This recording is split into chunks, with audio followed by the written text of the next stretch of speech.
पितृपक्ष जो है ये पितरों का पर्व कहलाता है।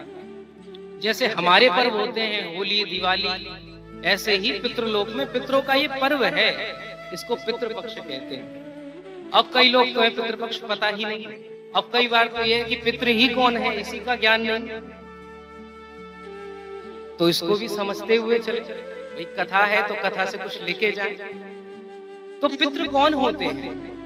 पहला प्रश्न उठा, जब हमारा कोई प्रियजन, हमारा कोई संगी साथी, हमसे कोई बड़ा या हमसे कोई छोटा, विधि के हाथ हमको छोड़कर चला जाता है, इस संसार को छोड़ जाता है, उसका शरीर तो शांत हो जाता है। अब शरीर शांत तो फिर कितने दिन रखते, फिर उसके बाद में उनकी अंतिम क्रिया होती है। अब अंतिम क्रिया के अंतर्गत आप देखें तो सारे 5 तत्वों से बना शरीर है। क्षिति जल पावक गगन समीरा, पंच तत्व रचि अति अधम शरीर। गोस्वामी जी कहते हैं कि 5 तत्वों द्वारा बना हुआ यह शरीर है, परंतु ये 5 तत्व विलीन होते हैं कि नहीं?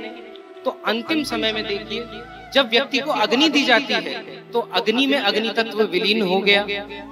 अब उसके बाद में अग्नि से जो धुआं निकलता है वो धुआं आकाश में चला जाता है, तो आकाशीय तत्व आकाश में विलीन हो गया।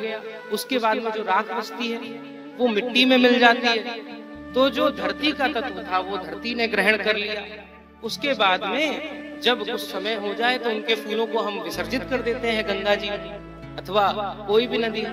गंगा जी का सबसे शुभ माना जाता है, गंगा जी तो स्वयं मुक्ति ही देती है, तो गंगा जी में हम विसर्जित कर देते हैं। तो उससे क्या हुआ, जो जल तत्व था वो जल में मिल गया। अब एक तत्व रह गया, कौन सा तत्व? वायु तत्व। ये वायु तत्व जो रह जाता है, और यह वायु तत्व में ही वह शरीर, वह जीवात्मा रहती है। ये वायु शरीर प्राप्त होता है और इसको शास्त्र की भाषा में कहते हैं प्रेत। अब हम लोग प्रेत को फिल्मों में देखते हैं, बड़े भयंकर होते हैं, इस तरीके से नहीं, ये तो हर किसी का है। जब तक पिंडदान नहीं होता तब तक वह शरीर बना रहता है, और जब पिंडदान कर देते हैं तो उन्हें पितृ का स्वरूप प्राप्त हो जाता है। वह जो पिंड है वही शरीर के रूप में उन्हें प्राप्त होता है, इसीलिए पिंडदान का बड़ा महत्व बताया गया। अब इनको भेजा जाता है पितृलोक में। ये 13 दिन देख लेते हैं सब कैसे हो रहा है, और सब कुछ देख दाख के फिर पितृलोक चले जाते हैं। अब पितृलोक को ऐसे समझिए जैसे हम कोई बॉस के पास जाएं, कोई बड़े प्रधानमंत्री के पास जाएं, समझ लीजिए।